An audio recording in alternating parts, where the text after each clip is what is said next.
What gamers, I'm back with another video. You're in Kingdom Hearts Birth by Sleep, a Fragmentary Passage. This game is before Kingdom Hearts. This is the last spin-off we're going to cover before Kingdom Hearts 3.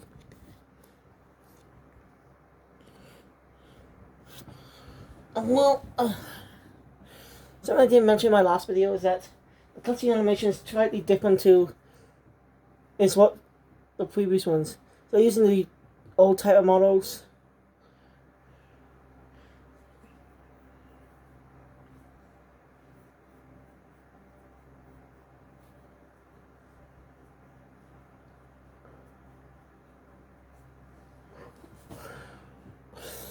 You know, actually, better way to describe the old models. Like most of the time, their eyes and mouth, it's like they actually are part of the model, but sometimes during certain scenes, it's like they're drawn onto the model.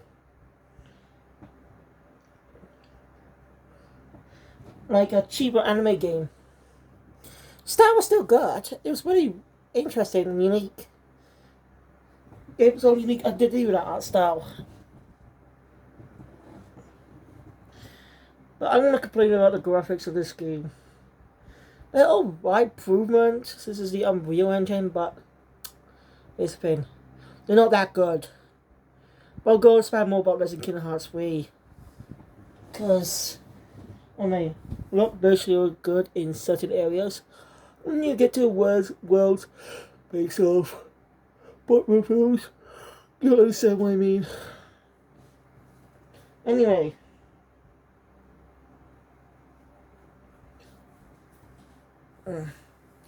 Now, this game is sort of a prequel, flashback story type of thing.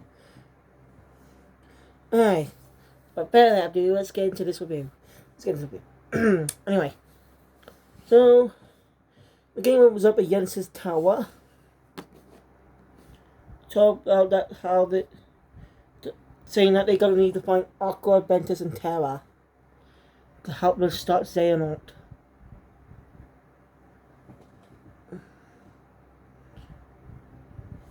We need to start the Xehanort somehow.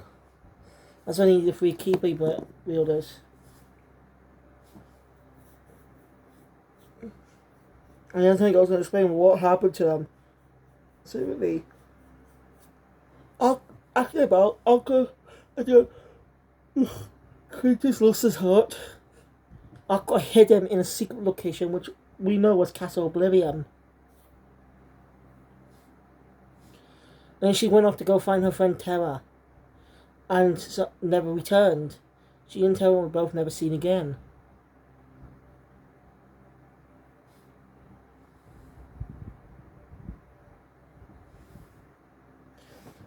So yeah, they're gone. But we know what happened. But Mickey decides to expand more about him. He actually did meet Aqua in the Realm of Darkness years ago. More simply, in real world times, technically since 2002. He met her back in 2002. So if we go by years in real time, with Sora's aging Birth by Sleep, I say he's around the 1990s at that point. So according to some things I found, Sora was 15 in the start of the game in 2002. So I assume he was like, what, 10 years old? So that you go back 5 years. So, yeah.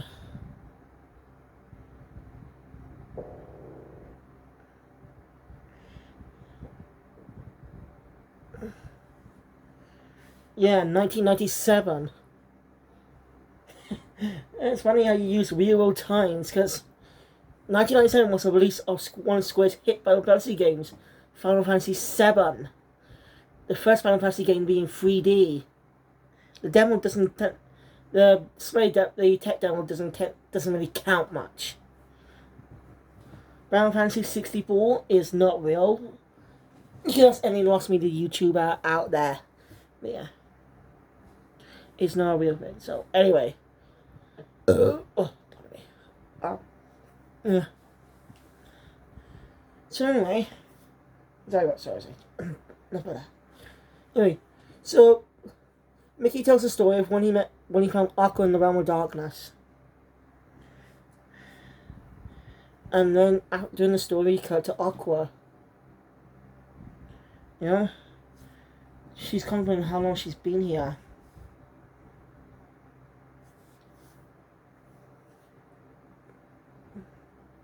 She's been, discovers that to do this buying some Heartless, which she doesn't know they're Heartless. She doesn't know what they are, because don't forget, the Heartless never really made an appearance in Kingdom Hearts Birth by Sleep. The only game, specifically, was the first game that grew Heartless. The second was Tree Drop Distance. Bank and got the still games in wrong order. I think Union X Back could have released after Fragmentary Passage. Oh shit. That makes sense. And early on in the game, we see Lucio, the apprentice of the Master of Masters. The one seemingly survived. We do not know the fates of the other apprentices. We don't know what happened after that whole thing began. Are they dead? Were they killed in battle? Or somebody lost their hearts to darkness? We do not know. Maybe Kingdom Hearts 4 may clarify it for us. Or maybe it's clarifying Union X. I'm not sure already, okay? I have played a bit of Union X, but it still is just a mobile game, but you had to make it canon, didn't they? Not that many people play freaking mobile games, so they get freaking confused.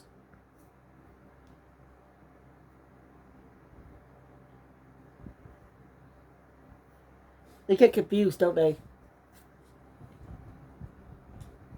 Sorry. No, I'm losing focus again, sorry.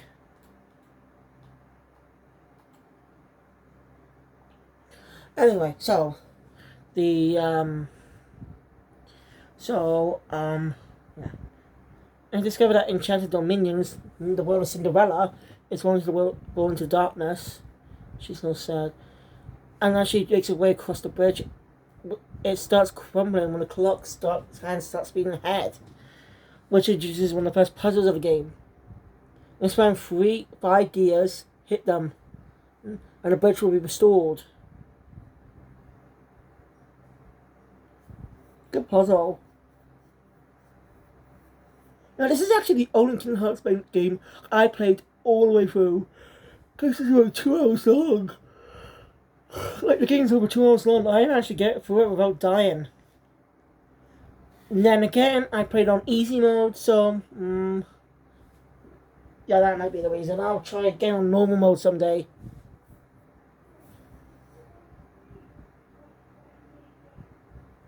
I don't know, just like easy modes for some reason. I'm not really a hardcore gamer.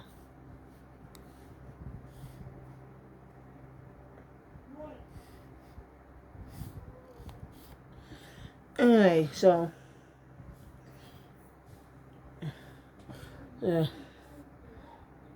she misses her friends, and she ends up running to Terra, but it was not the real Terra. Her heart playing tricks on her. And she makes it ends up in the world of Snow White, which is also born in the darkness. Don't forget, Birth by Sleep was a prequel. Okay, set a few years before the events of Kingdom Hearts. Make it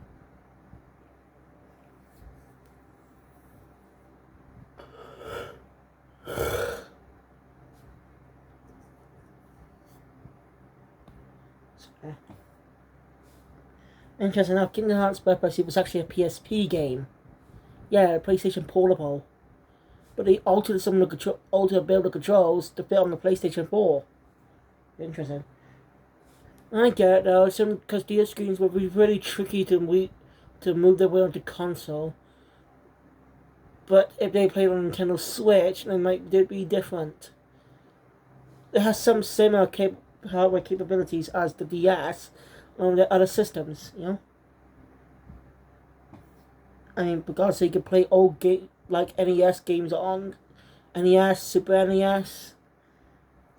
and Sega games on the and 64 games on Switch. So it's no stretch to assume that they could actually do they could actually remake those two games to play with modern day graphics. Like, why not do that? Remake the Kingdom Hearts 1 with modern day style. Like, make it with a limited. Like, why not remake the game with modern animation? Better animation notes. But again, I'm going to try more of the animation when I review Kingdom Hearts 3. Because I really need to talk about this. And this one's, by the way, called Square. One of the well-known companies in Japan. Anyway. I've just seen a picture of Ben in there. She realizes she kept going because she's thinking about him. So what? Does she... Actually, she's more focused on Ben than Terra. Terra is her friend, yes. But mention that Ventus is the reason she's keep going. Anyway, she's after going through a mirror world and battle on mirror self 3 times. Boy, that one's tricky if you don't know what you're doing. By the way, just want to let you know that one could be the mirror part of the dark world could be very tricky for those who do not know what they're doing with the Kingdom Hearts games. So I'm just warning you, if you get stuck and you don't want to figure it out yourself, just look it up on YouTube. It's easier that way. That's what I do sometimes too when I get stuck on games. So yeah, I might think about playing Batman Arkham Knight as a tribute to Kevin Conroy. Now, I never really grew up the actor. I grew up with him and his voice myself much. Never watched Batman the Animated Series as a kid because I do have the series on DVD now, yes, but it never really aired on television here. But I technically did grow up with him though. I did watch a bit of Justice League when I was a kid, I think. No, I didn't watch it on Cartoon. No, I didn't watch it on Cartoon. I think I saw it on DVD. Yes, I never really grew up on television. So, and so it's obviously he's not in Cape Crusader. So who's going to be Batman in that bit series then? Curious to know. Might become as iconic. Stupid if we might get a proper release date if it were for WB Discovery. Those bastards. Tax layouts are total crap. Canceling nearly finished movies. Stupid. Just stupid. I'm moving. You know this controversy. You know this controversy has been going on for quite a while now. I'm sorry.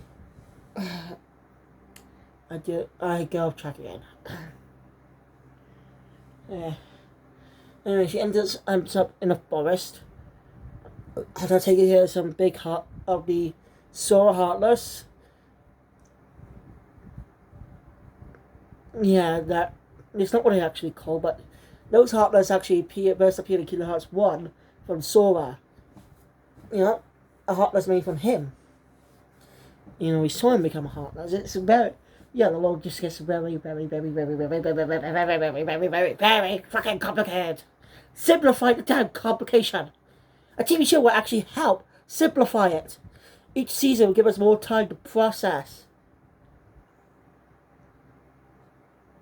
So yeah, by the way, the animatic for Kingdom Hearts is now available on YouTube. Like, it's for spoilable script of the series, of the pilot. What could it mean? I haven't been watching myself. Well, storyboard animation is a bit wonky because they want final designs, but they look mainly of some of the Disney animation style, the Renaissance, like Lion King, Tarzan, Aladdin. Look, you get the point.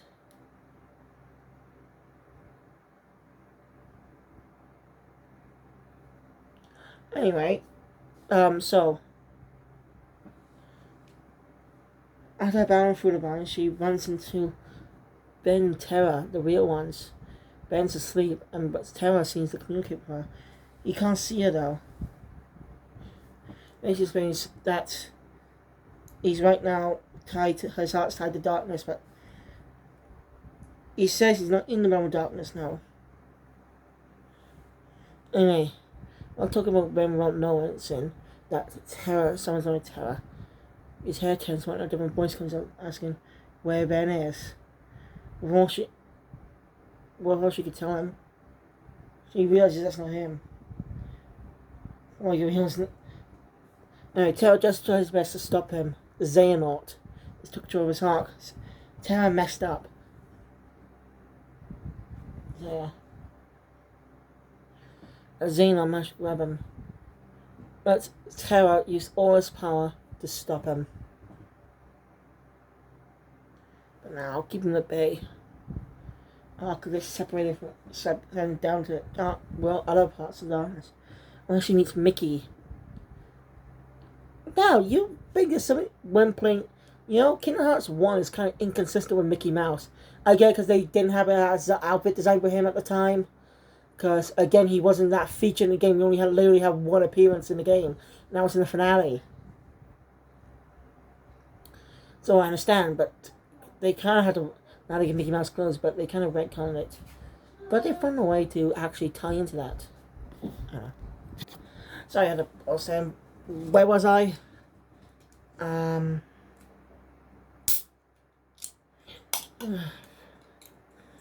yeah. Anyway, Aqua runs into Mickey.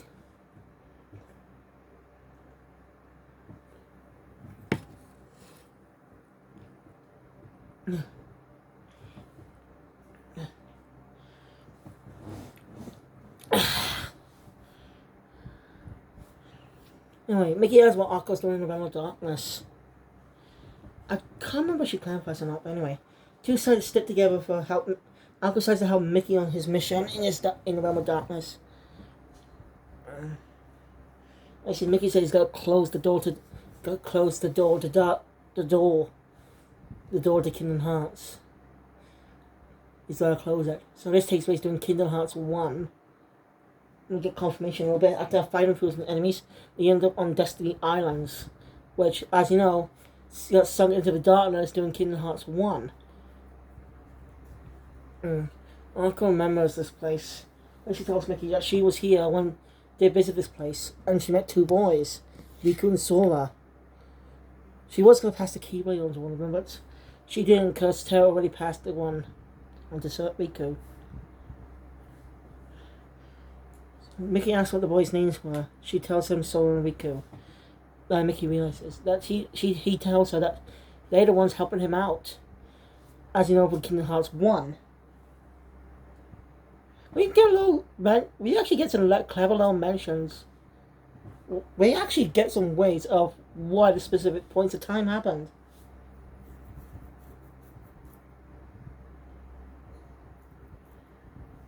Anyway, they counter Heartless. Basically, it was Mickey is the one who communicated with Riku during when he was in darkness in Kingdom Hearts 1, after being totally controlled by Xehanort, or Ansem. Yes, we're not gonna get confused in.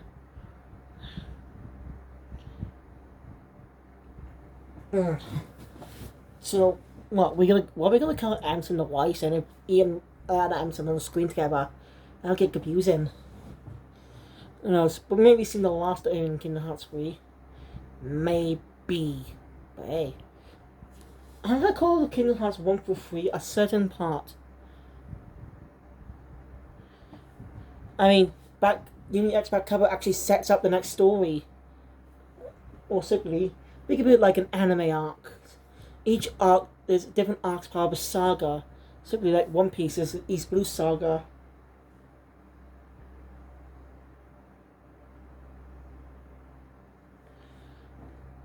Anyway, managed to beat some Heartlesses. They spot Riku going in. And Heartless trying to attack, but Aqua does the best to defend her. And Mickey did get hit, but losing his shirt. There's a reason why he was shirtless in Kingdom Hearts 1. But like I said, an in-universe explanation. That is clever. I like how they gave a reason for that instead of just retconning it. Like I said, they didn't have them. Mickey wasn't featured properly in the game at the time. Mostly because Disney didn't want him to be properly in the game at the time. Because they weren't confident, because they weren't sure how well the Kingdom Hearts series would go. So that's why Mickey was barely in the game. Only being in the end. That's my guess. Disney has something to do with it. Didn't want to probably trust him with the mouse yet. Square may be a big company in Japan, but again, Disney's a family-friendly company. They weren't confident in Square more likely, and that's why Mickey was barely in the first game. Now, my guess is he might have been the original protagonist of King, but decided to create someone else. Well, makes sense because of Zora's outfit in the past. Black and white jacket, red attire, red overalls, something, I don't know what they call it. Yellow shoes, white gloves, honestly like Mickey Mouse.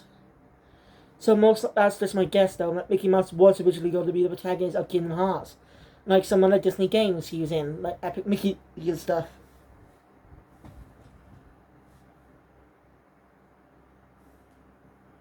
Anyway, we get a recreation of the sequence we saw in Kingdom Hearts 1. I think it's using the new Mickey voice actor at the time. They're making voice actor then, because the old one is dead at that point. Because by Kingdom Hearts,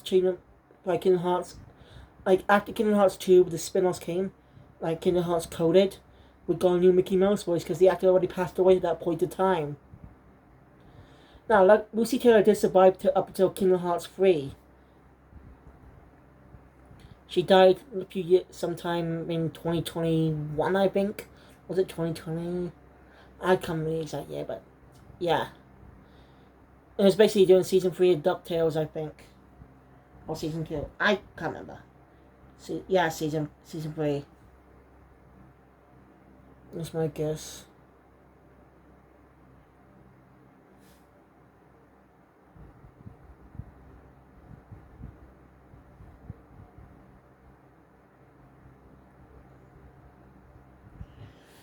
So yeah, we get the same things that happened in the first game.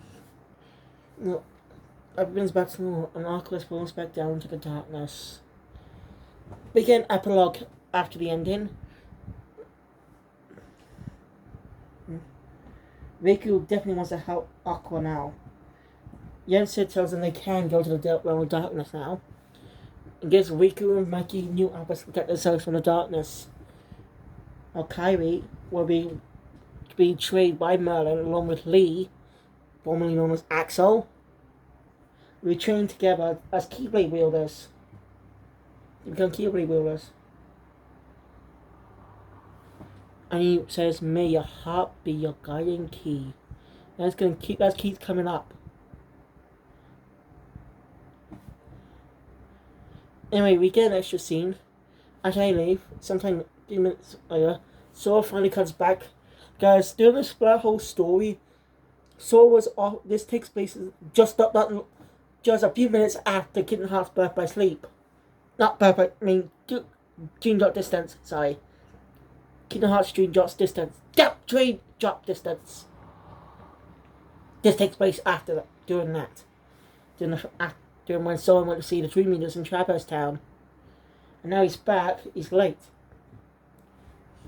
Everyone's gone. Jensen has one thing to tell him. And I'm skipping most of that because, well, it comes up again in Kingdom Hearts 3. Like, seriously. Anyway, thank you guys for watching me enjoy my content. Please hit the thumbs up button. Want to see more, subscribe to the channel, hit the notification bell, be up to date all videos that comes out in the future. And until next time, guys, see you next time for Kingdom Hearts 3. Wrestling Gamer out.